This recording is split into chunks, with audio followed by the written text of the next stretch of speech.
Kota Banjar adalah kota kecil di Jawa Barat. Sejatinya, Kota Banjar dikenal sebagai kota transit, terletak di perbatasan Provinsi Jawa Barat dan Jawa Tengah. Kota Banjar juga dikenal dengan beberapa tempat mistisnya, di antaranya Rawa Onom atau lebih dikenal Pulau Majeti, Kokoplak, dan banyak lagi. Namun, ada satu lokasi yang dipercaya jadi tempat orang untuk meminta kekayaan instan lewat jalur pesugihan, yaitu Gunung Sangkur, tepatnya di Pasir Kirisik. Tempat yang dulu pernah didatangi Kang Maman beserta tim KMS ini ternyata memang sudah dikenal di kalangan para pencari pesugihan. Narasumber membagikan ceritanya dikala ia kepepet terlilit hutang kepada rentenir mencari jalan pintas pesugihan di Pasir Kirisik, Gunung Sangkur, Kota Banjar ini. Ia minta kekayaan lewat jalur Bang Goib dengan kontrak perjanjian tumbal keluarganya sendiri. Lalu, bagaimana kisah lengkapnya? Tonton videonya sampai selesai biar tidak gagal paham. Disitulah Aki Raji pun mulai membaca jampi-jampi. Gusti Prabu, sang guru Hyang Tunggul Wulung, ieu kula si Raji mawa incu keur aya dina kasusahan, manehna rek nginjem duit ka Eyang Prabu. Seurna, Jang, sabaraha mentana Jang? 5M ki, 5M, ucap Umar berbisik di belakang Aki Raji. 5M teh sakumaha atuh? Teu apa Aki mah. Sing loba we ki, ucap si Umar. Aki Raji pun langsung mengatakan kembali, sing loba saurna Gusti, sing loba, dan langsung membaca jampi-jampi yang lainnya. Namun ketika Dadang kembali berbalik menghadap batu, tepat saat itu pula lah Dadang tercekat kaget karena sosok kuntilanak dengan wajah yang begitu hancur menakutkan tepat jongkok di depan Dadang. Yang seketika Dadang pun menutup mata, dengus napas kuntilanak yang baunya begitu busuk, anyir, apak tercium di depan hidung Dadang.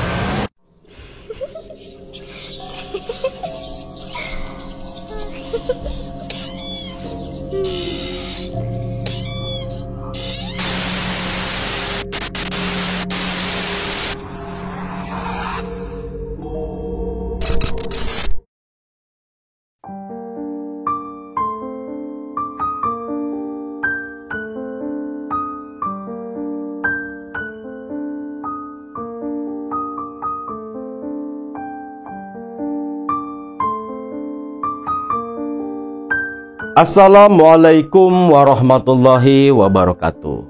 Salam sejahtera buat semua baraya KMS dimanapun kalian berada. Kisah kali ini masih tentang sekitar pesugihan. Namun pesugihan kali ini pelakunya merupakan orang asli Jawa Barat. Tepatnya beliau berasal dari daerah Bogor.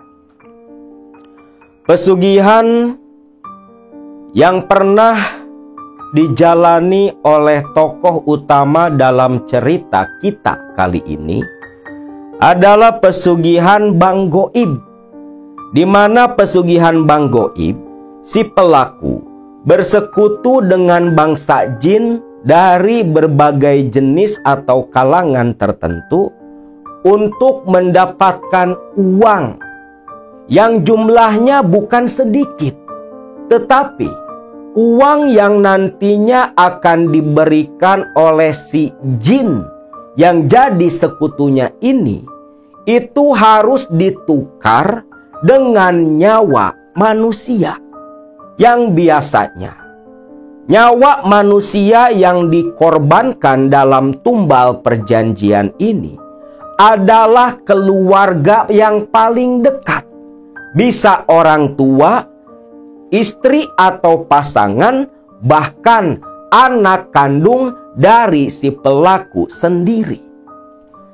Kisah ini dituturkan oleh salah satu narasumber kita yang sebut saja namanya Abah Umar, di mana dulu di tahun 2010 Abah Umar pernah mengantar salah satu kawannya yang terlilit hutang.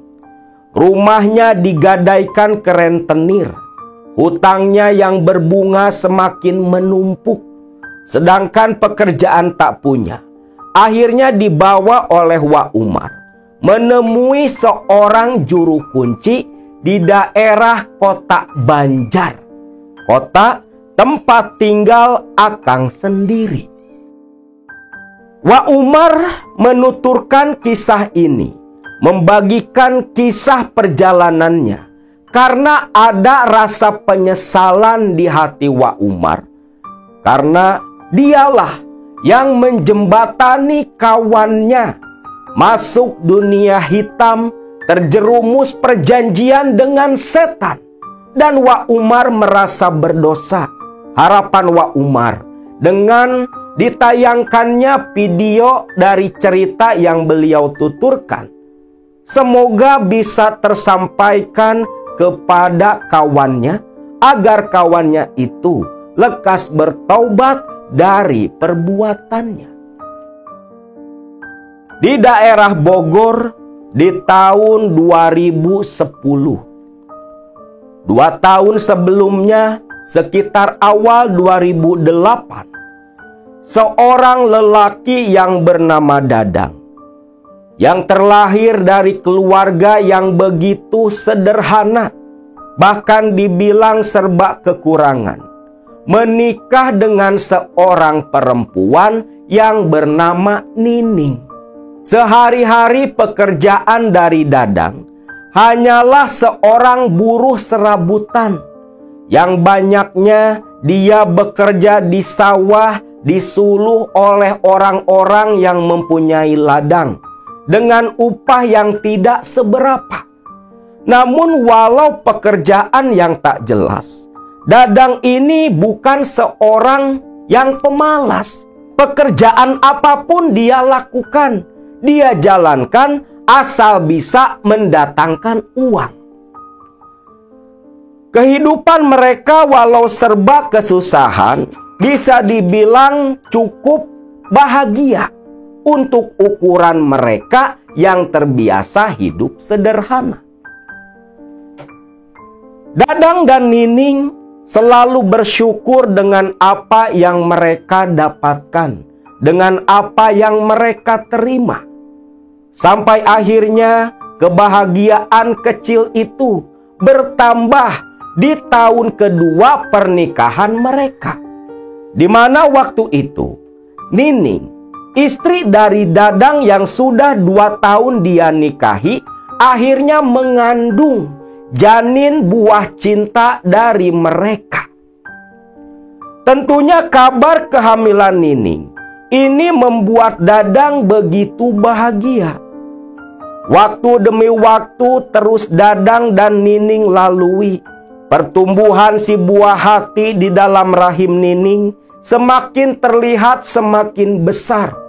Dari bulan ke bulan selalu mereka tunggu kedatangan si buah hati. Sampai akhirnya tibalah di waktu untuk melahirkan.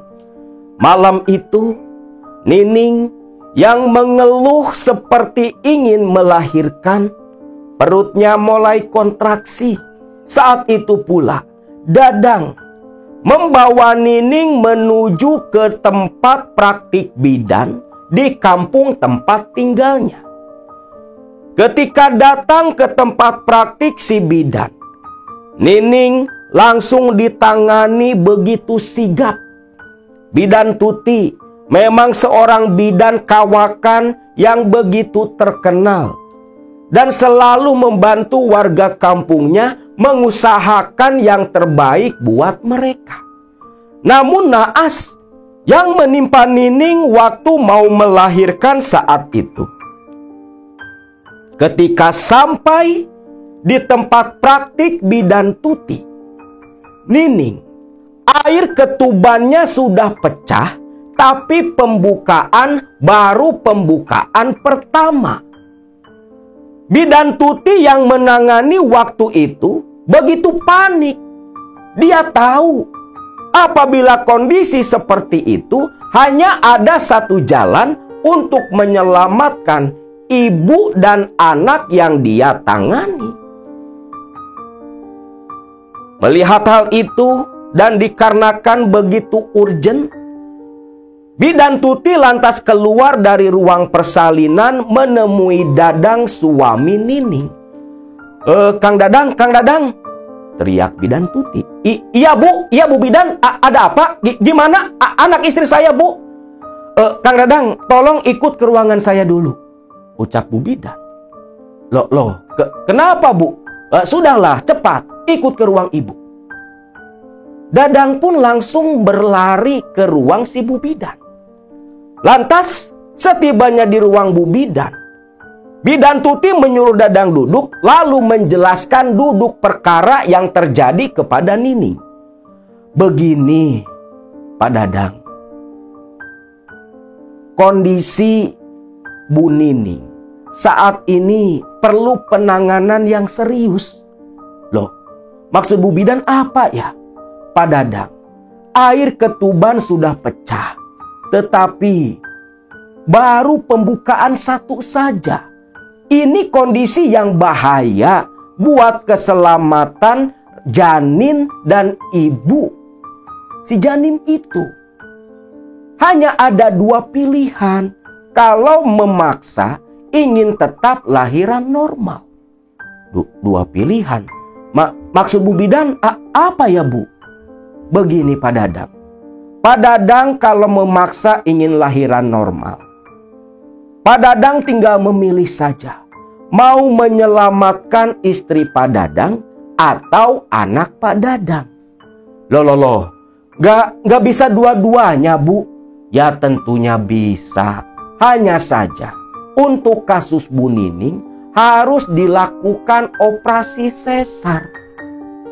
Mendengar kata operasi sesar, Dadang terhenyak. Ya Allah bu, apa nggak ada jalan lain bu? Apa nggak bisa kalau nggak sesar bu? Kalau nggak sesar, ya seperti tadi, Pak Dadang harus milih mau nyelamatin anak atau istrinya. Di situ Dadang langsung terdiam. Suami mana sih yang gak gemeter, yang gak syok, dikasih pilihan nyelamatin anak atau nyelamatin istri? Terlebih dalam kondisi serba susah seperti yang sedang Dadang alami. Akang merasakan betul, karena dulu pun Akang mengalami hal serupa. Waktu si Dede mau lahiran, itu ketuban pecah duluan, harus operasi, sepeser pun uang gak punya. Mungkin sebagian baraya KMS sudah pada tahu lah cerita tentang perjalanan Akang. Dadang yang bingung waktu itu hanya bisa diam merenung. Pak Dadang, cepat ambil keputusan. Jangan siksa anak dan istrimu. Kasihan mereka. Tapi bu, saya belum punya uang bu. Uang bisa diusahakan. Yang penting keselamatan anak dan istrimu dulu. Ya sudah bu. Saya ikut ibu saja. Gimana baiknya? Ya sudah. Sekarang juga kemasi barang-barang. Kita bawa Teh Nining langsung ke rumah sakit untuk melakukan tindakan operasi. Baik bu, baik. Lalu Dadang pun keluar beserta bidan Tuti. Dadang berlari masuk ke ruang tempat persalinan di tempat praktik bidan. Melihat Nining, wajahnya yang pucat pasi, Dadang meringis dalam hati. Kang, ini gimana Kang? Kok Akang beresin barang-barang Kang? Ning, kita ke rumah sakit ya. Loh, kenapa ke rumah sakit Kang? Nining, kamu harus operasi. Soalnya ketuban sudah pecah duluan. Bahaya buat kondisi anak kita dan kondisi kamu sendiri. Mendengar itu, makin pucatlah Nining. Dalam pikiran Nining, duit dari mana? Lawang buat makan sehari-hari aja pas-pasan. Apalagi mesti operasi. Asuransi nggak punya. Jaminan kesehatan lain nggak ada. Ya maklumlah, orang miskin seperti mereka kurang diperhatikan oleh pemerintah di zaman dulu. Sekarang enggak ya, mudah-mudahan. Nah, Dadang menghibur Nining. Sudahlah Ning, jangan kau mikirkan masalah biaya. Masalah biaya itu urusan akang. Yang penting kamu sama si Utun bisa selamat. Yuk, sekarang kita ke rumah sakit. Lalu, Nining pun dipapah oleh Dadang, dibawa masuk ke mobil bidan Tuti, dan langsung meluncur ke rumah sakit di daerah Bogor sana. Singkat cerita, setibanya di rumah sakit, bidan Tuti langsung menemui petugas kesehatan di sana. Dan langsung pula Nining pun dibawa ke ruangan. Dokter yang waktu itu kebetulan bagian jaga langsung menangani. Sampai akhirnya diputuskan tindakan operasi akan dilakukan tepat di pagi hari. Dadang pun kelimpungan. Dia hanya duduk diam menatap istrinya, memasang wajah yang tenang, padahal hatinya panik. Dia tak ingin istrinya banyak pikiran, karena kalau darahnya terus tinggi, ya bisa bahaya. Lalu tak lama ada suster yang masuk ke ruangan. Pak Dadang? Iya sus, ada apa ya? Tolong ikut saya sekarang ke ruangan administrasi. Oh, dengar nama administrasi, kebeg si Dadang kan? Akang ngalamin dulu. Pertama kali kan. Dadang pun ngekor tuh di belakang si suster. Begitu sampai di ruangan administrasi, Dadang disodori beberapa lembar kertas. Yang tentunya itu kertas kontrak. Kalau Dadang menyetujui tindakan operasi sesar dengan ketentuan tertentu dan tentunya dengan biaya tertentu pula. Yang pada waktu itu, di tahun 2010, biaya operasinya Nining itu sampai 8 juta rupiah. Dadang dengan pikiran panik, tubuh gemetar, pegang pulpen aja sampai gemeteran tuh. Pak, jangan gemeteran gitu pak, nanti tanda tangannya jelek pak. Iya sus, maaf. Sampai dipegangin tuh tangan kanan sama Dadang. Dadang pun menandatangani kontrak. Alhamdulillah. Terima kasih Pak Dadang sudah percaya ke pihak rumah sakit kita. Insya Allah besok pagi Bu Nining langsung dilakukan tindakan operasi. Bapak bantu dorong doa untuk keselamatan istri dan anak Bapak. Baik sus, baik, ucap Dadang. Dadang berusaha setenang mungkin, walau hati kocar-kacir nih, nyari duit kemana gitu. Singkat cerita, besoknya pun dioperasi lah sekitar jam 7 pagi. Kebetulan banyak pula tuh yang operasi sesar saat itu. Singkat cerita, tindakan operasi selesai. Dadang dipanggil oleh bidan Tuti untuk ngadanin anak bayinya yang baru lahir. Yang ternyata anak bayinya itu seorang perempuan. Sambil menangis, Dadang langsung mengumandangkan azan di telinga kanan dan iqomah di telinga kiri anaknya. Selepas itu, Dadang pun yang sudah jauh-jauh hari memberikan nama untuk anaknya, baik perempuan ataupun laki-laki. Dan saat itu, anak perempuan Dadang yang baru lahir, Dadang beri nama Surti Prihatin. Mungkin pikiran Dadang karena situasi waktu itu ya lagi prihatin-prihatinnya. Makanya disematin ke nama anak. Padahal kasihan, itu kutukan. Anak kok disuruh prihatin. Nah, selepas kasih nama, segala sesuatu langsung dibantu oleh bidan Tuti. Ceritanya, Nining pun beserta bayinya langsung dibawa ke ruang perawatan. Ruang perawatannya pun begitu mewah lah buat Dadang. Karena satu kamar hanya untuk satu pasien saja. Begitu leluasa. Masalah pun muncul di sini. Karena menurut bidan Tuti, jatah di rumah sakit itu hanya 3 hari semenjak kedatangan ke sana. Berarti kan sisa waktu 2 hari lagi, Dadang mesti melunasi biaya operasi. Kalau enggak, anak dan istrinya nanti ditahan sebagai jaminan. Nah, ini loh. Yang nggak bisa nyalahin juga lah, karena memang mungkin itu prosedur yang sudah ditetapkan. Dadang pun akhirnya minta tolong bidan Tuti untuk menjaga dan menemani Nining. Sedangkan dia akan pulang dulu ke kampung untuk mencari biaya. Singkatnya, Dadang balik nih ke kampung. Sepanjang jalan naik omprengan, pikiran Dadang gak karuan. Nih kemana cari duit? Pinjam ke keluarga, semua belangsak. Pinjam ke temen, mana ada yang percaya. Lawong dia cuman buruh serabutan, mana ada yang percaya minjemin uang. Sampai akhirnya satu nama pun muncul di pikiran Dadang, Mas Bambang. Di mana Mas Bambang ini adalah seorang pemilik warung kelontongan di kampung tempat tinggal Dadang. Namun, di balik usaha warung kelontongannya, Mas Bambang menjalankan bisnis gelap di dunia perbankan.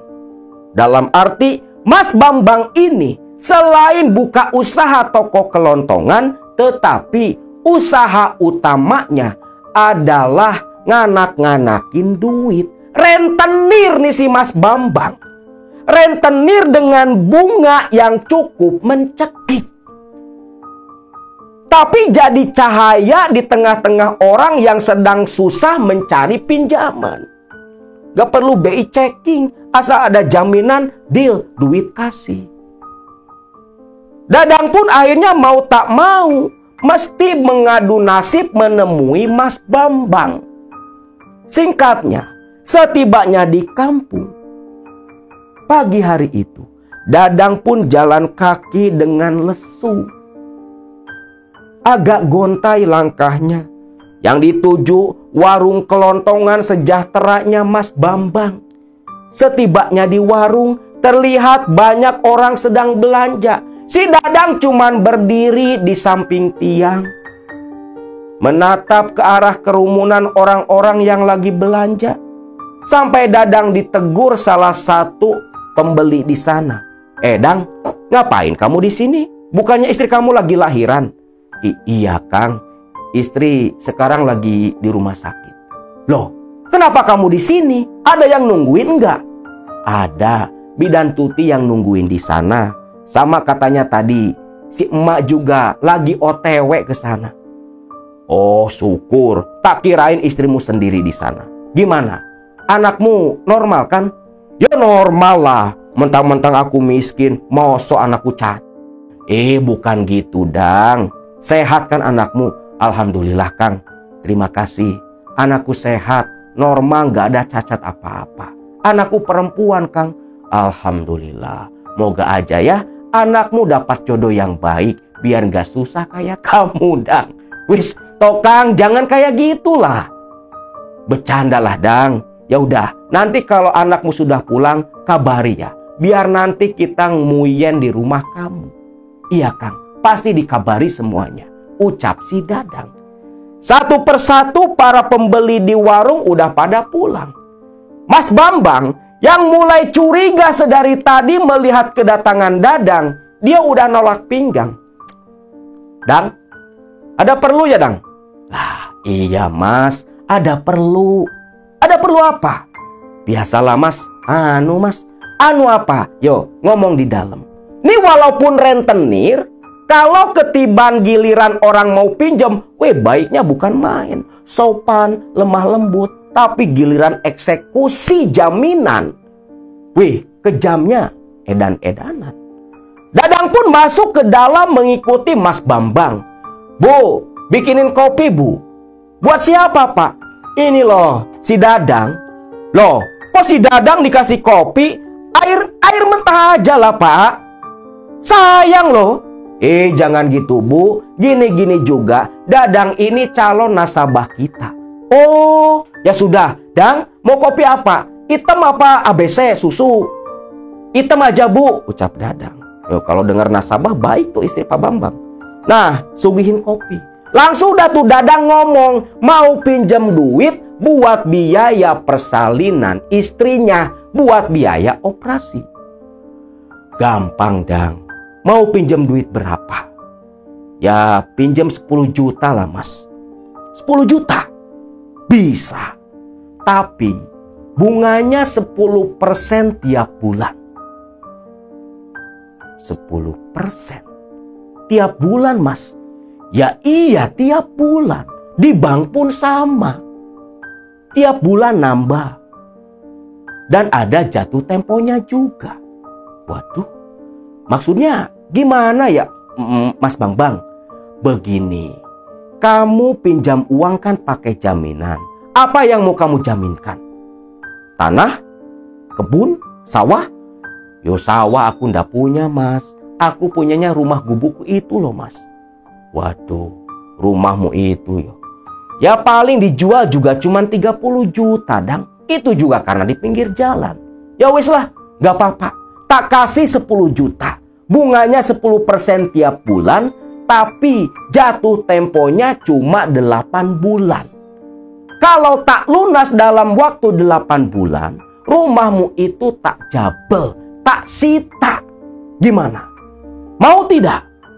Waduh, mas, cobalah mas, seduluran kita mas, dulur-duluran lah mas.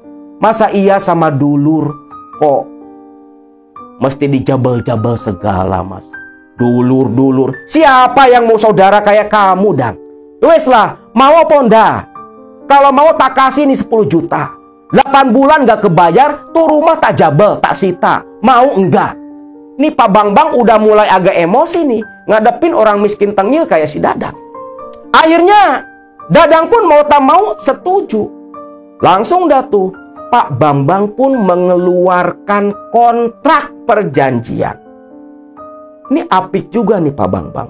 Dadang tanda tangan di atas materai. Lalu uang 10 juta diberikan kepada Dadang dan bersalaman dengan Pak Bambang. Selepas mendapatkan uang itu, Dadang pun lekas-lekas kembali ke rumah sakit. Duit langsung dia bayar ke kasir. Sisanya mau Dadang gunakan untuk keperluan pasca melahirkan. Lalu di hari ketiga, Nining pun beserta anaknya Surti prihatin sudah diperbolehkan pulang kembali ke rumah. Pulanglah Dadang dijemput bidan Tuti yang begitu baik hati. Nah, sepulangnya dari rumah sakit, masalah muncul. ASI dari Nining itu nggak keluar, yang sampai akhirnya Dadang pun harus membeli susu formula untuk anaknya. Mana mah lagi nganggur, mesti beli susu formula. Akhirnya mau tak mau, Dadang pun nambah utang ke Pak Bambang. Yang sampai akhirnya hutangnya Dadang itu menyentuh angka 20 juta. Waktu jatuh tempo udah deket. Saat itu sekitar 2 bulan lagi ke jatuh tempo. Dadang mulai kebingungan harus kemana cari uang untuk melunasi hutang ke Mas Bambang si rentenir biadab. Dia bingung. Kalau rumah dijabel, mau tinggal di mana dia dan anak istrinya. Terlebih harta yang mereka berdua miliki cuman gubuk itu satu-satunya. Akhirnya, karena pusing mikirin masalah utang, satu saat, di 2 bulan menginjak waktu jatuh tempo, Dadang pun main ke salah satu kawannya yang akrab dipanggil Abah Umar. Ada pula yang menyebut Uwa Umar. Disebut Uwa atau Abah bukan karena usianya yang sudah tua, Usianya sih sepantaran dengan Dadang. Namun si Umar ini, dia punya hobi mendatangi tempat-tempat keramat dan dianggap memiliki kelebihan di bidang mistik. Nah, maksud Dadang datang menemui Wa Umar sahabatnya. Dadang ini ingin sekedar konsultasi, curhat tentang masalah yang sedang menimpa dirinya. Siapa tahu Umar ini punya solusi untuk masalah utang piutang yang leher Dadang. Singkat cerita, malam itu Dadang pamitan ke Nining. Ning, Akang pamit dulu ya. Akang mau main ke rumahnya Wa Umar. Loh, mau ngapain Kang ke rumah Wa Umar? Ini loh Ning, Akang tuh ada perlu ke Wa Umar. Masalah kerjaan lah. Siapa tahu Wa Umar ada kerjaan buat Akang. Kan udah beberapa bulan ini kerjaan gak ada nih. Akang nganggur. Ya udah Kang, mudah-mudahan ya Kang ada kerjaan buat Akang di Wa Umar, ucap Nining mendoakan suaminya. Dadang pun berjalan kaki menuju ke rumah Umar yang lokasinya berada di batas desa. Cukup jauh waktu itu. Jam 9 malam Dadang pun sampai di halaman rumahnya Umar. Terlihat rumah begitu sepi. Dadang sangka Umar tak ada di rumah. Aduh, ini si Umar kemana ya? Kok rumahnya pada sepi? Jangan-jangan si Umar lagi ke keramat lagi. Tapi pandangan Dadang tertuju ke sendal yang biasa dipakai Umar. Loh, sendalnya ada tuh. Wah, pasti ada di dalam. Lalu Dadang pun mengetuk pintu beruluk salam. Betullah, tak lama ada suara jawaban. Lampu pun dinyalakan. Pintu terbuka, nampaklah Umar benerin kain sarung, pakai kaos sangsang dengan rambut acak-acakan. Aduh, Mar, maaf ya. Tak kira kamu lagi ngapain. Wis, gak apa-apa Dang, gak apa-apa. Ada apa sih jam segini namu? Ah, gini Mar, jadi gak enak malah ganggu. Ya sudahlah Dang, gak usah bertele-tele. Ngomong saja, kayak sama siapa aja kamu Dang. Di dalam aja lah ngomongnya, takut kedengaran sama orang. Umar pun paham, lalu mempersilahkan Dadang masuk. Yang kebetulan istrinya Umar pun keluar dengan daster acak-acakan. Taulah habis ngapain gitu. Nah, melihat ada Dadang, si istrinya Umar pun kayak yang panik gitu. Kirain gak ada tamu. Bu, cepet bikinin kopi buat si Dadang. Iya Pak. Istrinya Umar langsung ke dapur, suguhin kopi, dan Umar pun mengajak Dadang bicara malam itu. Yang intinya, Dadang berkata kepada Umar, Mar, aku mau minta tolong Mar. Kamu ini kan paling sering berkunjung ke tempat-tempat keramat, ke tempat-tempat angker. Kamu paham dunia-dunia gaib. Barangkali Mar, ada jalan buat aku beresin utang-utangku Mar. Ini sudah urgent, sudah mendesak.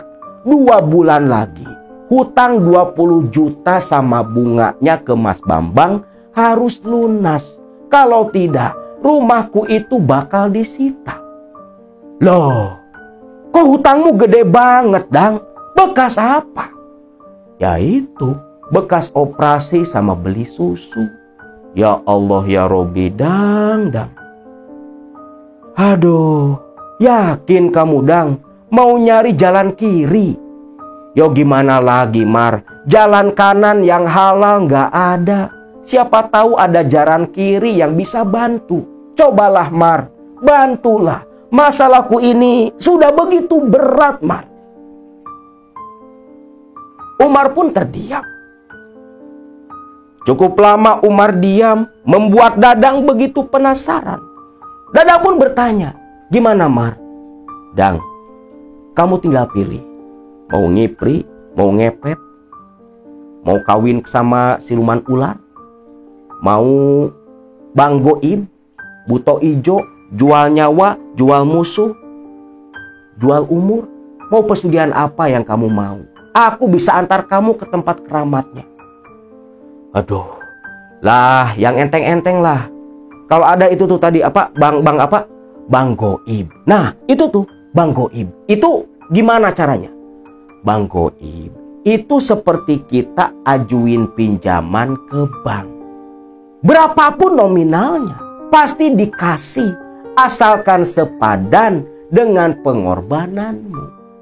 Pengorbanan. Maksud pengorbanan itu apa, Mar? Tumbal, dah. Tumbal. Semua pesugihan pakai tumbal. Gak ada yang gak pakai tumbal. Mau pesugihan yang katanya putih pun itu pakai tumbal. Waduh, tumbal ya, Mar? Apa gak ada yang gak pakai tumbal? Semua pakai tumbal, Dang. Gak ada yang gratis. Gak ada yang gratis. Aduh, gimana ya? Tumbalnya harus istri, anak, apa. Setahuku, Dang, kalau pesugihan Bang Goib ini, yang aku tahu di tempat yang pernah kudatangi, itu tumbalnya biasanya keluarga. Masalah istri atau anak ya tergantung raja jin yang ngasih pinjaman ke kamu. Mau mintanya siapa? Mendengar harus keluarga, satu nama pun terbersit di kepalanya Dadang, Ujang Ate. Adik satu-satunya Dadang yang selama ini hanya menjadi beban keluarga. Pengangguran, gak kerja. Sehari-hari cuman makan main sama BAB doang. Bikin sempit alam dunia. Dadang pun yang memang punya rasa sebel sama adik bungsunya.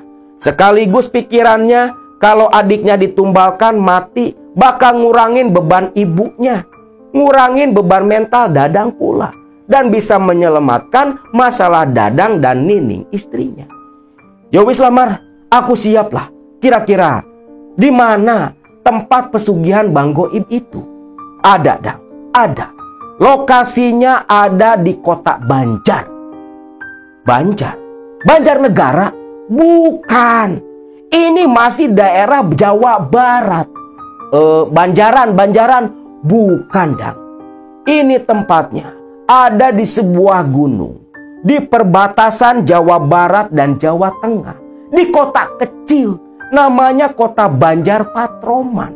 Disitulah ada sebuah gunung namanya Gunung Sangkur.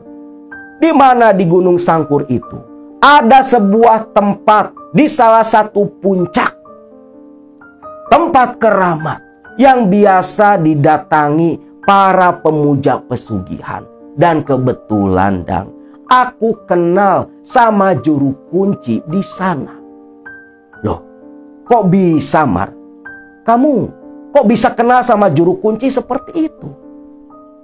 Umar pun cerita, kalau beberapa tahun silam, Umar pernah antar kawannya juga yang sama kelilit utang seperti Dadang ke tempat pesugihan di Gunung Sangkur itu. Berhasil, Mar? Ya berhasil, Dang. Kalau nggak berhasil, ngapain saya tawarin kamu? Gimana? Kalau kamu mau, kita tinggal tentukan hari berangkat langsung ke sana. Dadang pun terdiam mendengar perkataan Umar. Sampai akhirnya setelah cukup lama berpikir, Dadang pun siap. Lalu mereka berdua pun menentukan hari untuk berangkat ke sana.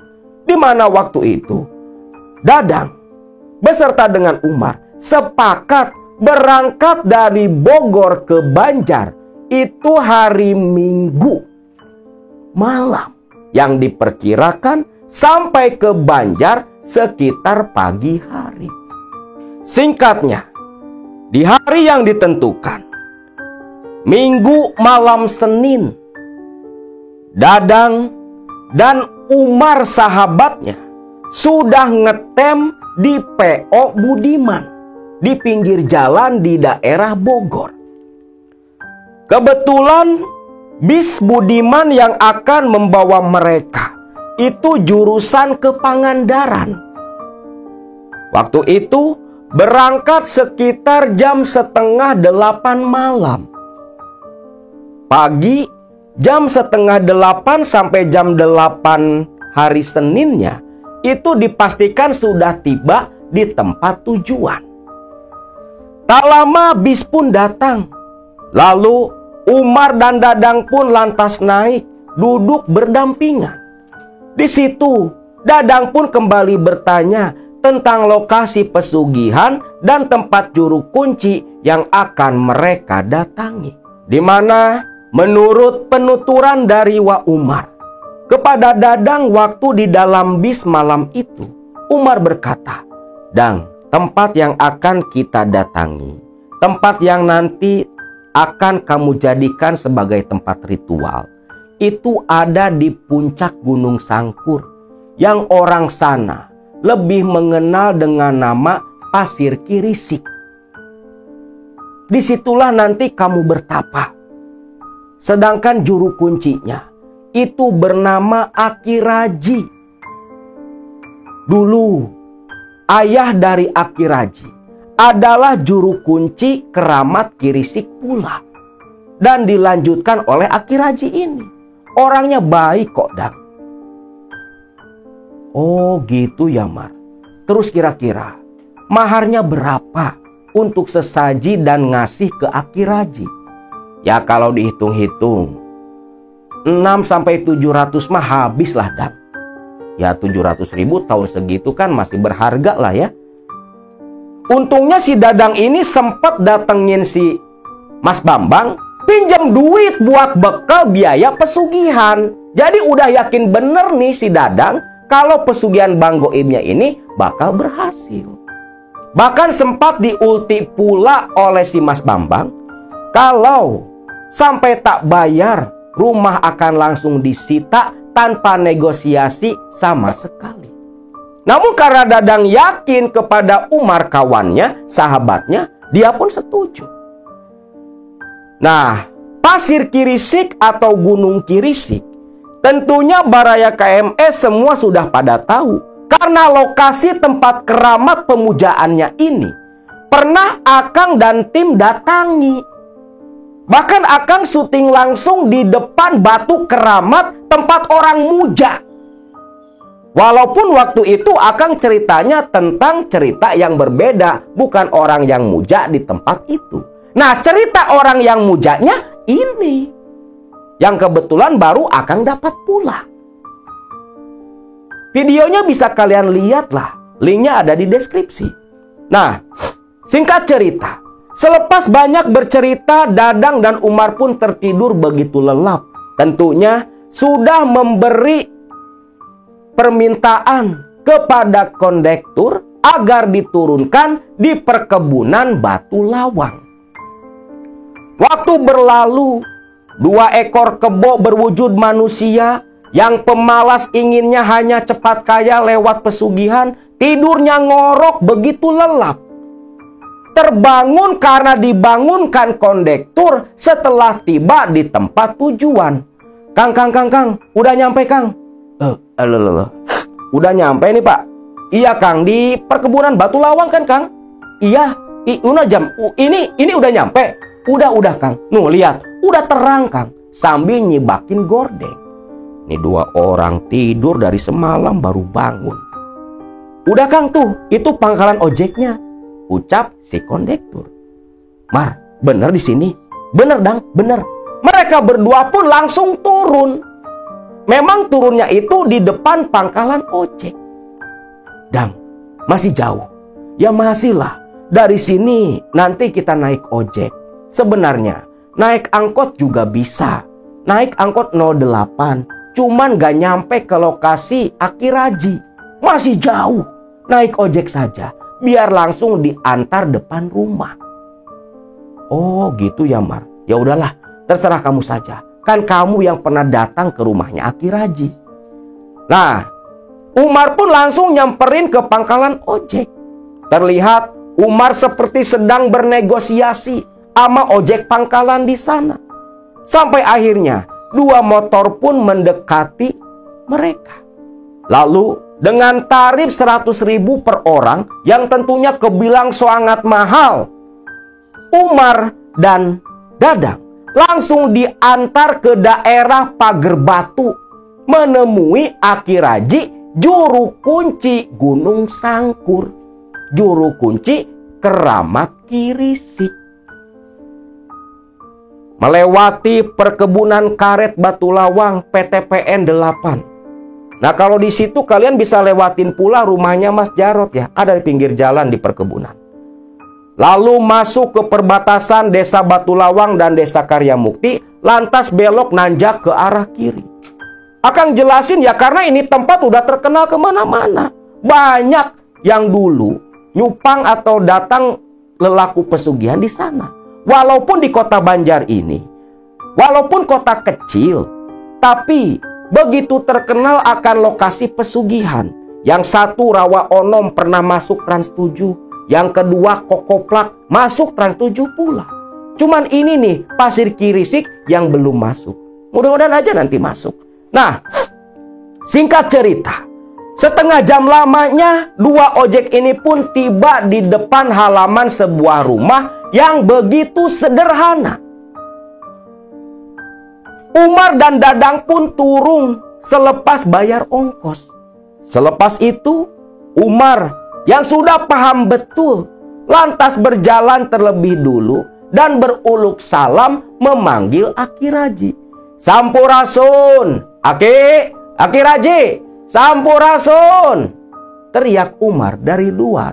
Lalu dari belakang rumah ada yang menjawab, "Rampes, rampes, rampes!" Terdengar suara lelaki dan perempuan tua menjawab salamnya Umar. Tak lama pintu pun dibuka. Si Ujang.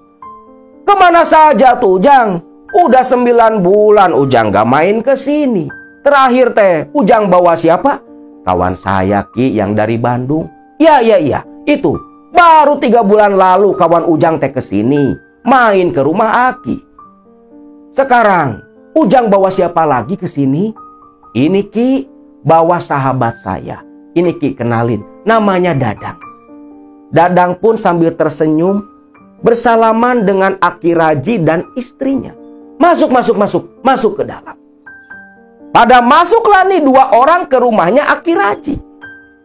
Nah, setibanya di dalam, di ruang tamu, Dadang dan Umar dijamu begitu baik, walau jamuan yang sangat-sangat sederhana. Hanya ubi rebus dan secangkir teh panas saja. Namun Dadang begitu bersyukur mendapatkan keramah tamahan dari 2 pasang orang tua. Lalu di situ Aki Raji pun bertanya, "Jadi sekarang ke intinya saja. Ini yang mau mujanya siapa?" Ini Kuncen langsung todong. Saya Ki, saya yang mau muja. Kamu mau muja apa? Bang Goib, jual umur, jual musuh, atau apa? Di Gunung Sangkur ini banyak tempat-tempat yang bisa memberikan harta kekayaan buat orang-orang nekat dan gelap mata seperti kamu. Itu Ki, saya mau Bang Goib saja Ki. Bang Goib, kalau begitu harus ke Pasir Kirisik di puncak Gunung Sangkur. Muja ke Raja Buta, Prabu, Sang Guru Hyang, Tunggul Wulung. Beliaulah yang bisa memberikan harta kekayaan lewat pesugihan Bang Goib. Dengan syarat Ujang. Syarat? Syarat apa lagi Ki? Nyawa. Syaratnya tumbal nyawa. Oh, kalau itu saya sudah siap Ki. Barangkali untuk syarat-syarat lainnya apa saja Ki? Bagus. Kalau Ujang sudah siap masalah tumbal nyawa, yang lainnya tidak terlalu berat. Hanya sesaji, umbo rampe, minyak. Minyak apa Ki? Minyak serimpi, minyak air mata duyung. Waduh, mesti beli kemana Ki? Tenang saja, untuk minyak seperti itu Aki punya stok banyak. Tinggal Ujang ganti duit bensinnya nanti. Oh gitu ya Ki. Terus apalagi yang harus saya lakukan Ki? Ujang harus puasa pati geni selama 3 hari 3 malam sambil bertapa di depan batu keramat. Dan ingat, apapun yang terjadi nanti, apa yang terlihat, yang terdengar, jangan sampai membuat Ujang lari, karena itu bisa membatalkan tirakat. Jadi saya teh cuma disuruh duduk diam gitu Ki? Iya, namanya juga tapa, namanya juga tirakat. Gak boleh makan minum. Terus kalau pengen buang air kecil, BAB gimana Ki? Ya tinggal BAB tapi jangan di situ, ngejauh dari tempat keramat. Bisa kesambet nanti. Oh gitu ya Ki. Baik Ki, baik. Saya sanggup Ki. Kira-kira kapan Ki saya bisa mulai ritual di sana? Nanti malam. Nanti malam akan Aki bawa kamu dengan Umar ke lokasi Pasir Kirisik. Tepatnya nanti sore jam 5 kita naik ke puncak Gunung Sangkur, ucap Aki Raji. Yang selepas itu Dadang dan Umar pun setuju disuruh istirahat oleh Aki Raji. Sedangkan Aki Raji dan istrinya mempersiapkan sesaji untuk keperluan ritual Dadang di keramat Pasir Kirisik nanti. Singkat cerita, jam 5 sore Dadang dan Umar dibangunkan Aki Raji. Aki Raji sudah bersiap dengan seragam baju serba hitam, kumplit dengan ikat kepala kain batik, memegang sebuah tongkat kayu ruyung. Lalu mengajak Umar dan Dadang bergegas ikut naik ke Pasir Kirisik untuk melakukan ritual di hari pertama. Dadang dan Umar membawa buntelan dan kantung kresek berisi sesaji di dalamnya. Mengikuti Aki Raji berjalan.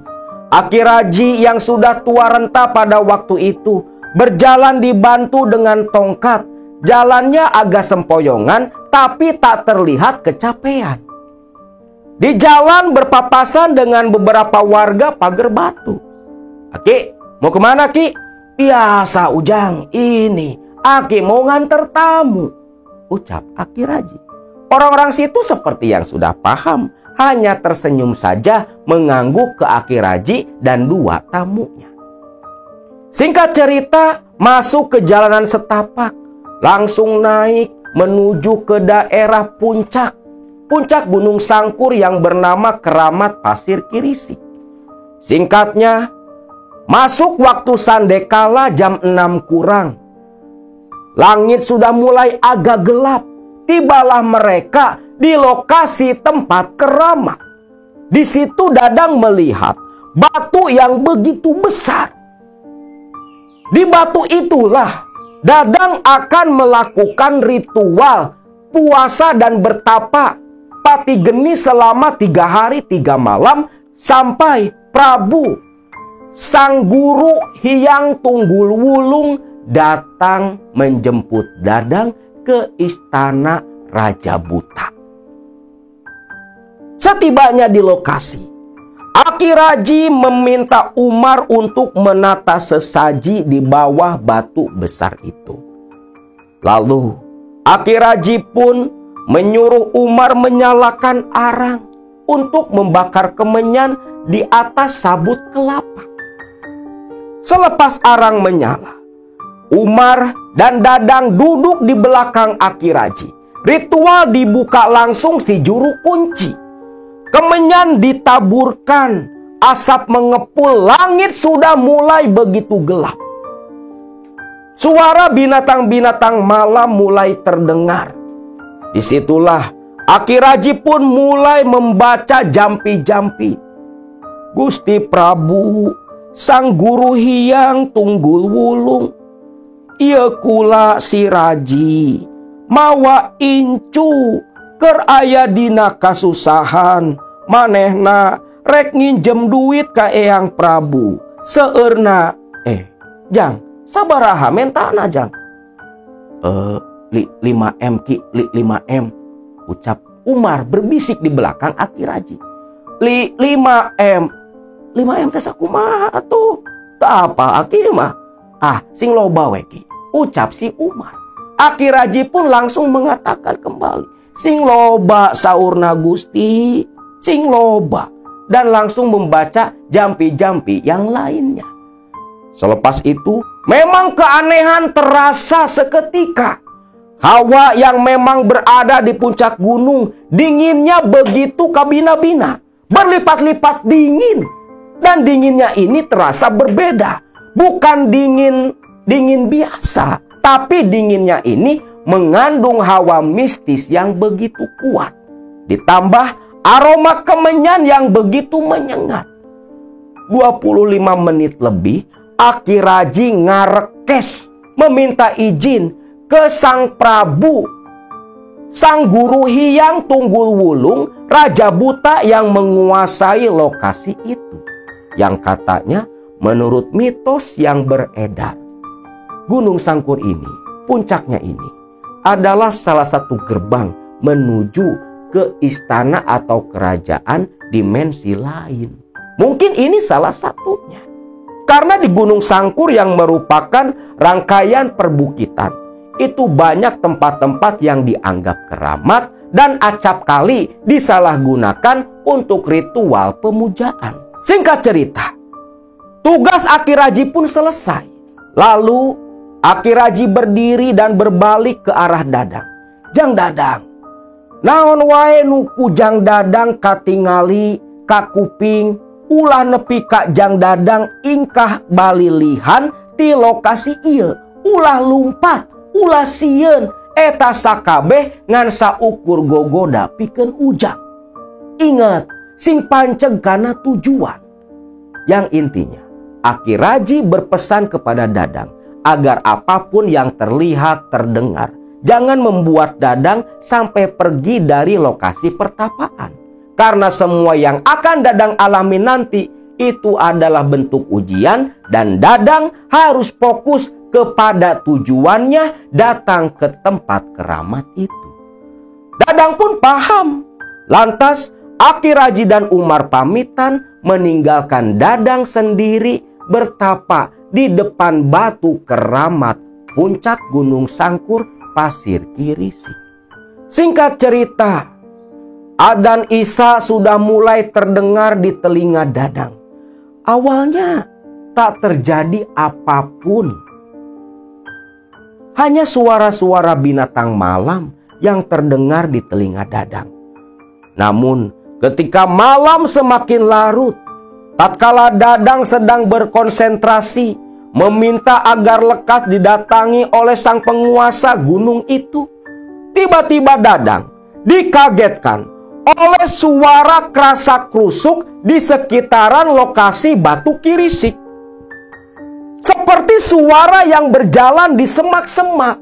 Namun seolah-olah yang berjalan ini memutari area tempat Dadang bertapa. Suara langkah kakinya terdengar begitu jelas. Tak sampai di situ, malah kembali terdengar oleh Dadang suara seperti yang menggeram. Tentunya jantung Dadang langsung bergemuruh kencang. Rasa takut mulai hinggap. Belum sirna suara geraman dan langkah kaki, Dadang dikagetkan oleh suara tawa perempuan. Suara tawa kuntilanak menggema memantul di sekitar lokasi Dadang. Awalnya jauh, semakin dekat, dan seolah tepat berada di depan dan belakang Dadang. Dadang seolah duduk dikelilingi oleh sosok-sosok kuntilanak. Di mana di situ, Dadang dari rasa takut muncul keberanian. Kurang ajar nih kuntilanak. Gak tahu orang lagi susah. Ya Allah. Dadang langsung karena pesan Aki Raji sebelum berangkat dari rumah. Di tempat itu gak boleh menyebutkan asma Allah sama sekali. Untung masih dalam hati, belum keluar ke lisan, pikir Dadang. Lalu Dadang memberanikan diri, membuka mata. Gelap, hanya kegelapan yang nampak di hadapan Dadang. Sedangkan suara tawa kuntilanak terus menggema mengitari posisi Dadang. Dadang menoleh kanan, kiri, dan belakang. Namun sosok kuntilanak itu tak terlihat wujudnya, hanya suara yang terdengar nyalang. Namun ketika Dadang kembali berbalik menghadap batu, tepat saat itu pula lah Dadang tercekat kaget karena sosok kuntilanak dengan wajah yang begitu hancur menakutkan tepat jongkok di depan Dadang. Yang seketika Dadang pun menutup mata. Dengus napas kuntilanak yang baunya begitu busuk, anyir, apak tercium di depan hidung Dadang. Kuntilanak itu mendengus-dengus, bahkan sampai meniup-niup wajah Dadang sambil terus tertawa. Bahkan sesekali menyentuh-nyentuh tubuh Dadang. Amit-amit cabang bayi, amit-amit cabang bayi, amit-amit cabang bayi. Pahit, pahit, pahit, ucap Dadang dalam hati. Dia sadar sedang dilecehkan oleh kuntilanak gunung yang menggoda di hadapannya. Kuntilanak ini gak berhenti mengganggu Dadang. Ingin rasanya Dadang lari dari lokasi itu. Namun ingat akan kemiskinan yang dia alami. Ingat akan hutang. Ingat rumah yang mau dijabel sama Mas Bambang. Akhirnya Dadang memberanikan diri. Sampai terdengar azan subuh, barulah kuntilanak itu pergi dari hadapan Dadang. Pagi harinya perut Dadang keroncongan, dada terasa panas. Maklumlah kemarin semenjak naik bis belum makan apa-apa, hanya makan ubi rebus di rumahnya Aki Raji. Kelaparan si Dadang ini. Namun apa daya, dia kan harus puasa pati geni. Nah, tepat tengah hari, Aki Raji dan Umar pun datang menengok kondisi Dadang. Dadang terkejut, didatangi Aki Raji dan Umar. Loh, kok Aki sama Wa Umar kesini? Ya Aki sama si Umar datang ke sini mau nengokin kamu, Dang. Takut kamu digondol kuntilanak. Ya enggak atuh Ki. Terus bagaimana ini Teh Ki? Ya teruskan saja tirakatnya sampai 3 hari. Nanti pun Prabu Sang Guru Hyang Tunggul Wulung pasti datang menemui kamu. Ingat pesan Aki, jangan takut, semua itu ujian, itu godaan. Baik Ki, baik. Selepas mengajak Dadang berbicara, Dadang pun pamitan pengen buang air kecil. Lalu disuruh Aki Raji menuju ke pohon-pohon bambu yang disebut bambu rinjing. Pipis di situ si Dadang. Selepas pipis balik lagi ke tempat tapak. Lalu tak lama Aki Raji dan Umar pun pamitan meninggalkan Dadang kembali. Nah, tepat ketika azan maghrib terdengar, Dadang pun membuka tutup botol minyak serimpi, lalu diciprat dan dikucurkan ke batu di hadapannya. Jadi si Dadang dibekali 3 botol minyak serimpi. 1 botolnya itu untuk 1 hari. Separuh dikucurin waktu maghrib, separuh lagi di waktu subuh. Malam kedua, perkiraan Dadang sudah lewat jam 9 malam, walau Dadang gak bawa jam tangan. Dadang mendengar suara seperti hewan melata, menimbulkan suara gemerisik mendekat ke arah Dadang. Dan terasa di pingping Dadang, di paha Dadang, hewan melata merayap. Pahamlah Dadang, dia sedang didekati oleh seekor ular. Dadang ketakutan tak berani membuka mata. Terlebih ular itu malah mengitari tubuh Dadang, membelit manja tubuh Dadang. Dadang yakin betul itu ular, terasa licin, hangat. Lalu suara desisan ular tepat ada di depan kepala Dadang. Sampai lidah ular yang bercagak itu menyentuh keningnya Dadang. Ular itu cukup lama membelit tubuh Dadang. Sampai akhirnya Ular itu yang merasa mungkin gagal menggoda Dadang mulai melonggarkan belitannya, lalu turun dari tubuh Dadang yang malah disambut dengan munculnya kembali suara tawa kuntilanak semalam. Suara kuntilanak datang diiringi bau minyak melati, kenanga, dan bau anyir serta apek yang bercampur menjadi satu gak karu-karuan. Lalu muncul pula suara geraman dan tawa yang begitu menggema di sekitar lokasi Dadang. Seolah setiap berganti malam, ujian dan godaan semakin berlipat-lipat. Semakin membuat Dadang ketakutan, semakin membuat Dadang tergoda mengakhiri ritual tirakatnya. Namun Dadang tetap berusaha bertahan. Ketika menginjak tengah malam, Dadang mendengar suara sambaran guntur di atas kepala.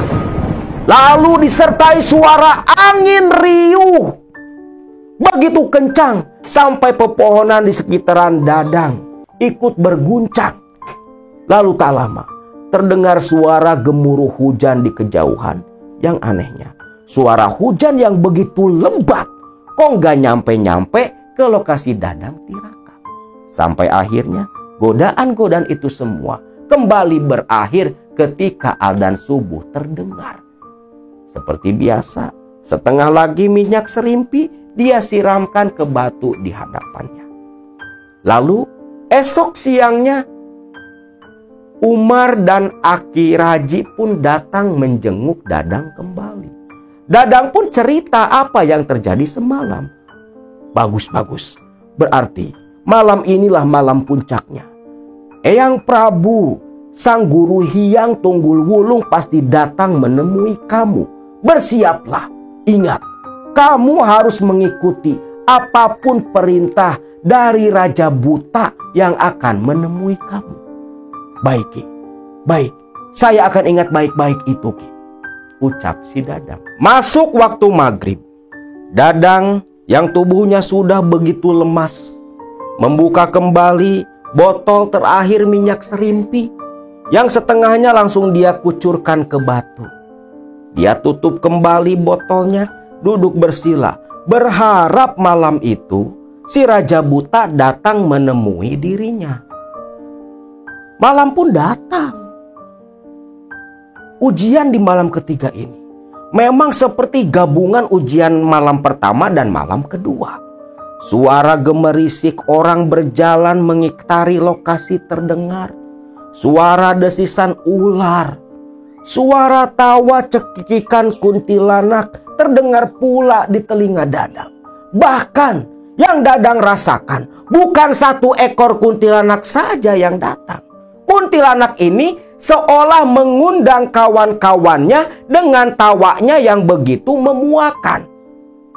Dadang merasakan sendiri karena beberapa ekor kuntilanak datang mendekati Dadang. Walau mata Dadang tertutup, Dadang bisa merasakan tangan-tangan jahil berkuku tajam melecehkan tubuh Dadang. Tubuh Dadang dicolek-colek kunti malam itu. Dadang dianggap seperti seonggok mainan buat mereka. Baunya itu loh yang membuat Dadang hafil muntah pengen pingsan. Mana perut kosong 3 hari nggak makan, nyium bau bangke. Tak sampai di situ, tiba-tiba terdengar suara langkah kaki yang begitu berat. Setiap langkahnya menggetarkan lokasi tempat Dadang bertapa.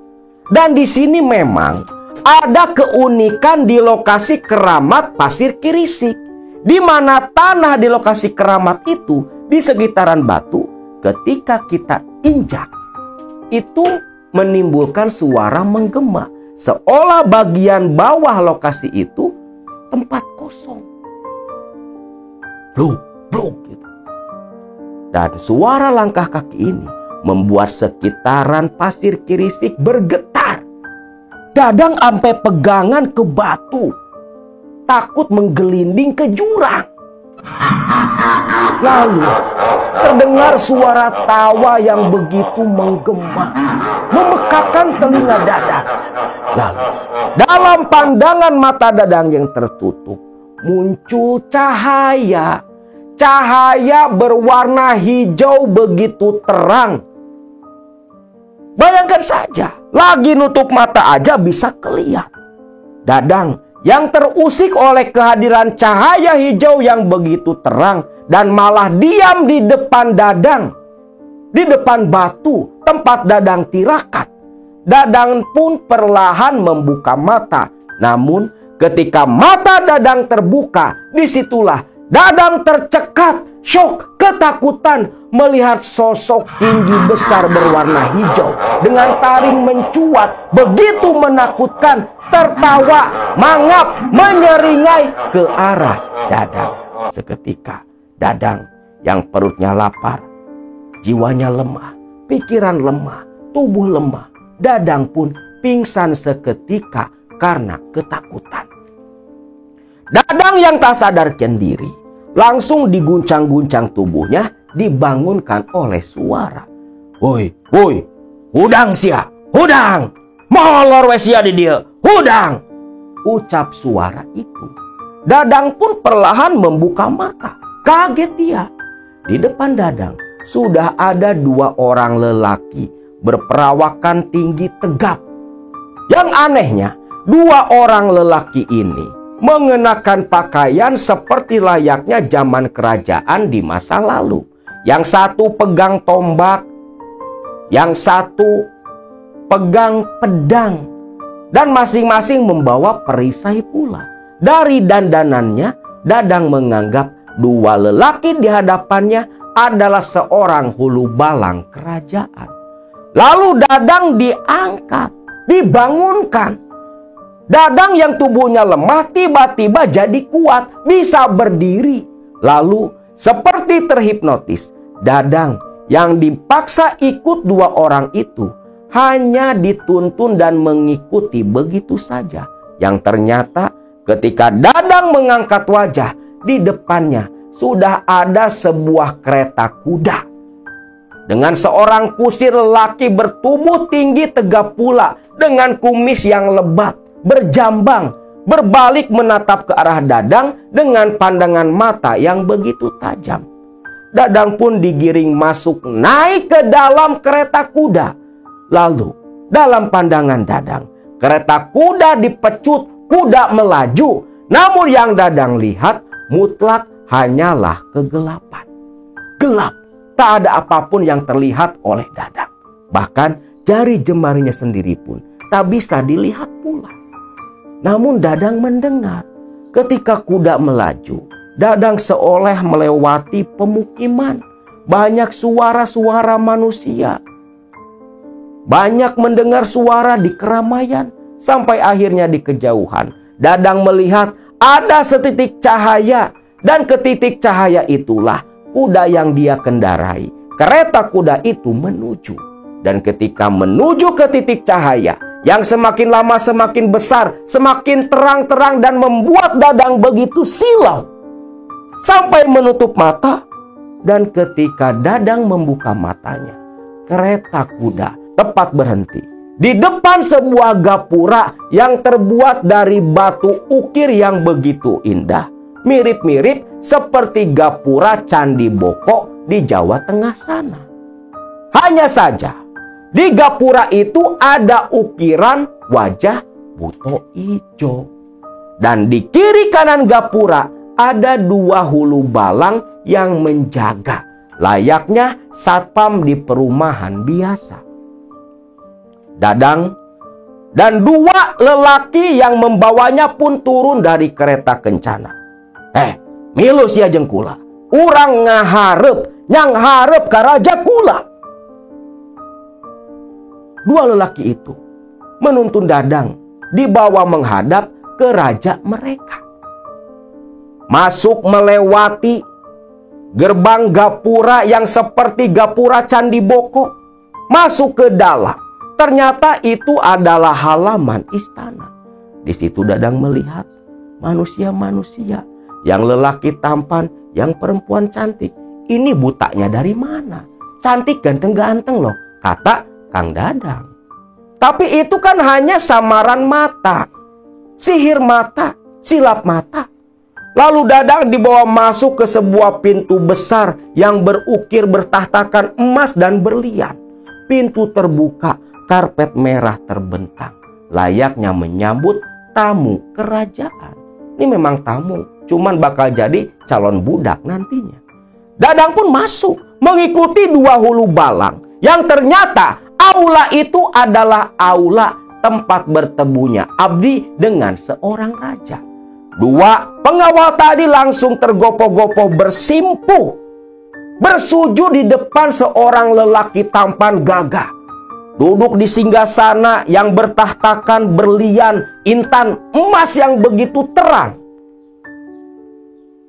Dadang pun mengikuti tingkah kedua orang hulu balang di hadapannya, ikut menyembah pula. Sosok sang raja hanya tersenyum tanpa bersuara, lantas mengibaskan tangan seperti memberi isyarat kepada dua hulu balang yang menjemput Dadang. Dadang pun dibawa berdiri lalu diajak pergi ke arah kanan dari ruangan aula itu. Yang ternyata ketika Dadang mengikuti mereka, Dadang dibawa ke sebuah deretan pintu, di mana di situ ada 3 pintu yang begitu besar-besar. Dadang diajak mendekat, lalu seorang hulu balang mengambil kunci entah dari mana. Kunci yang besar terbuat dari emas pula. Anak kunci dimasukkan ke lubang pintu. Pintu terbuka. Dadang takjub melihat isi di dalam kamar itu, yang isinya tumpukan uang pecahan 100.000. Dadang terbelalak. Duit semua. Dua hulu balang hanya tersenyum, lalu menuntun Dadang ke pintu yang kedua. Ketika pintu dibuka, isinya adalah perhiasan emas, logam mulia, emas batangan, berkilau bercahaya. Makin takjub Dadang dibuatnya. Dan ketika pintu ketiga dibuka, di situ Dadang ampe mau mimisan. Ketika pintu dibuka, isinya ratusan perempuan cantik dengan pakaian serba minim dan transparan, menggoda Dadang dengan pose-pose yang begitu nakal. Dadang tersadar dari lamunan. Dia terpikat kecantikan wujud-wujud cantik di dalam kamar ketiga. Lalu si hulu balang menutup kembali pintu dan menyuruh Dadang memilih pintu mana yang akan Dadang ambil. Dadang pun menunjuk pintu 1 dan pintu kedua. Nah, temilih pintu katilu. Kan itu teh awewe garelis jang pamajikan sia. Nah, ngan milih duit ejeng emas. Ucap si hulu balang agak mengernyit. Mungkin dalam pikiran si buto itu, ini manusia nggak normal. Cuman tertarik dengan uang dan emas. Kok perempuan cantik enggak gitu. Saya lebih memerlukan 2 kamar itu saja. Oh, ya sudah, ayo ikut kembali menghadap Gusti Prabu. Dadang dibawa kembali menghadap Gusti Prabu sang guru Hyang Tunggul Wulung. Di mana di situ setibanya di aula menghadap ke Gusti Prabu, Dadang pun diajak oleh sang guru Hyang Tunggul Wulung menuju ke sebuah aula, ke sebuah ruangan yang ternyata ketika masuk ke ruangan itu, di situ seperti ibaratnya meja makan tamu kerajaan.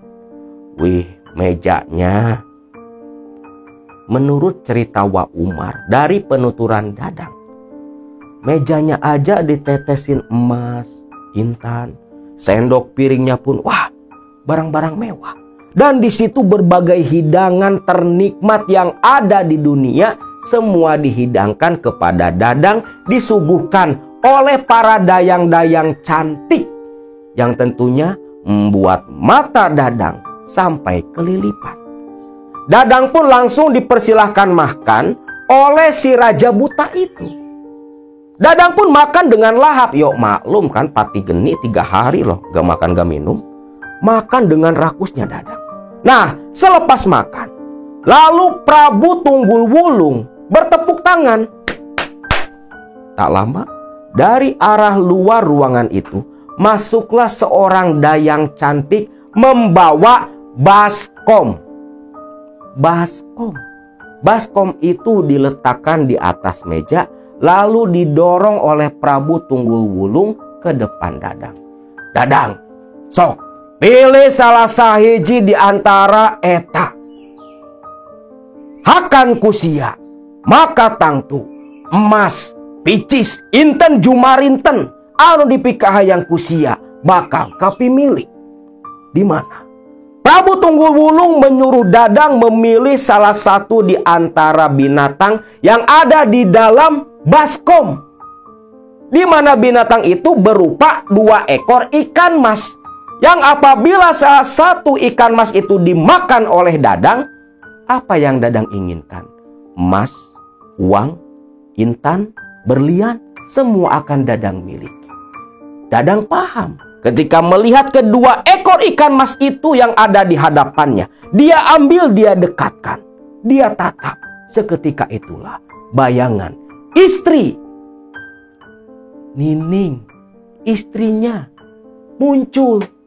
Lalu anaknya yang baru lahir beberapa bulan lalu. Surti prihatin, muncul pula wajah dan bayangannya. Di situ Dadang dilema, harus pilih yang mana. Sampai akhirnya setelah berpikir cukup panjang, Dadang pun mengambil ikan mas yang sebesar 4 jari. Tentunya ikan yang kecil. Dan tentunya pula ikan itu adalah Surti prihatin, anak pertamanya sendiri. Si Prabu Tunggul Wulung, si raja buta ini tertawa terbahak-bahak melihat Dadang mengambil ikan yang merupakan cerminan anaknya sendiri. Ikan diambil dengan wajah agak ragu, menatap ke arah Prabu Tunggul Wulung yang tersenyum dan mengangguk. Lalu Dadang pun tanpa pikir panjang, dia makan ikan itu mentah-mentah. Ketika ikan digigit, mengucur seketika itu pula jeritan dari Surti prihatin anaknya terdengar di telinga Dadang. Dadang berusaha menutup pendengaran. Dia fokus hanya memakan ikan saja. Ini ikan, ini ikan, ini ikan. Bukan anakku, bukan anakku.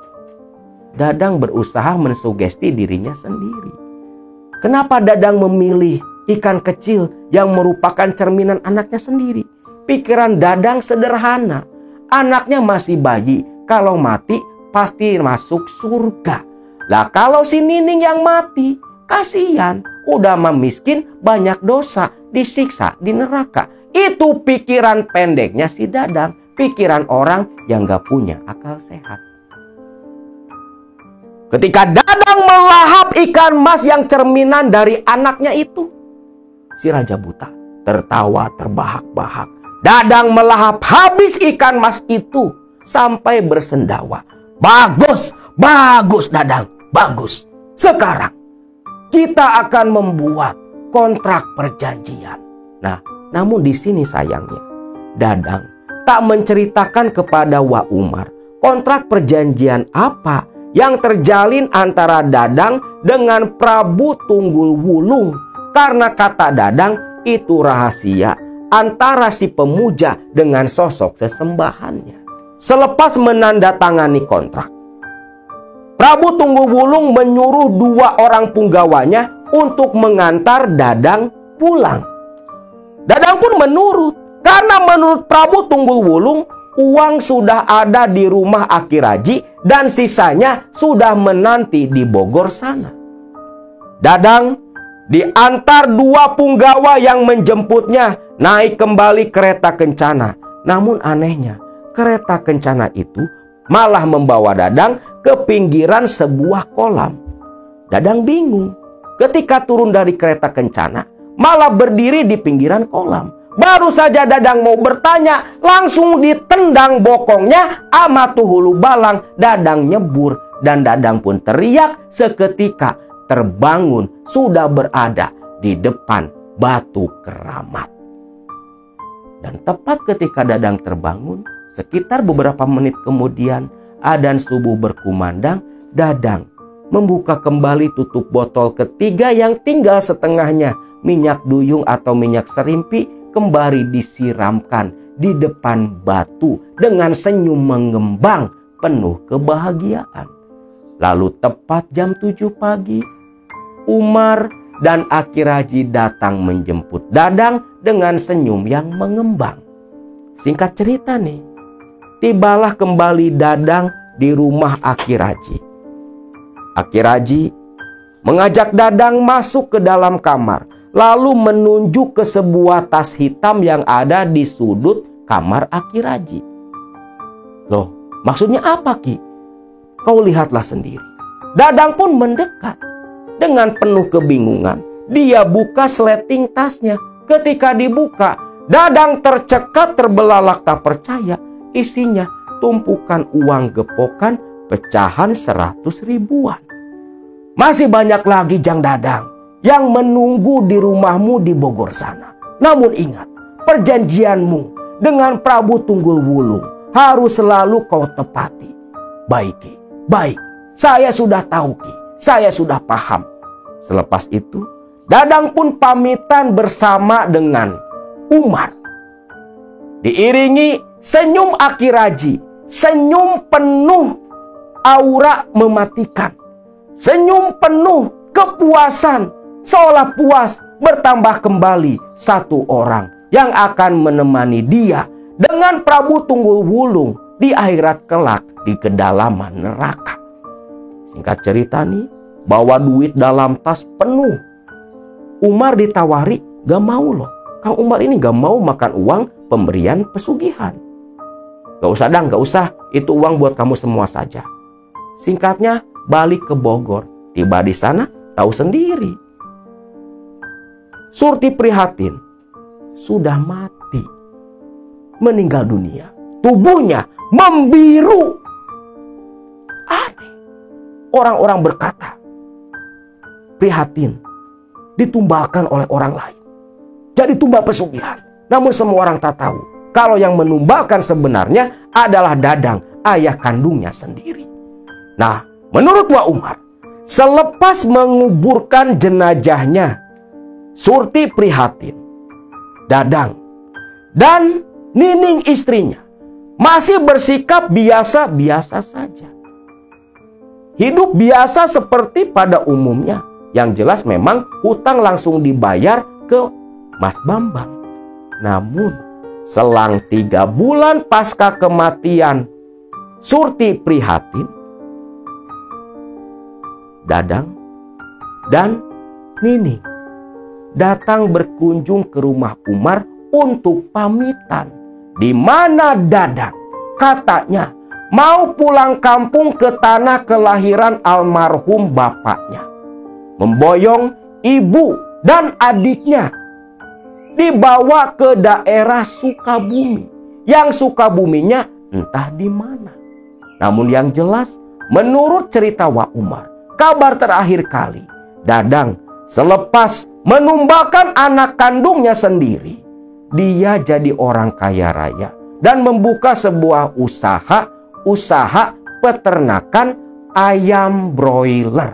Walau alam bisawab, entah saat ini Dadang masih hidup atau tidak, tapi yang jelas cerita ini Wak Umar tuturkan berharap bisa terdengar dan tersampaikan kepada Kang Dadang dengan harapan Kang Dadang mau bertobat dari jalan sesat yang sudah Kang Dadang ikuti, yang sudah Kang Dadang jalani, wasilah dari Wak Umar di masa lalu. Itulah kisah tentang pemuja Buto Ijo, Bang Goib di Gunung Sangkur Pasir Kirisik. Semoga bisa jadi bahan pelajaran buat kalian. Dan ingat, jangan sekali-kali tergoda. Karena hakikatnya apa yang didapatkan dari hasil pesugihan itu hanyalah ilusi semata.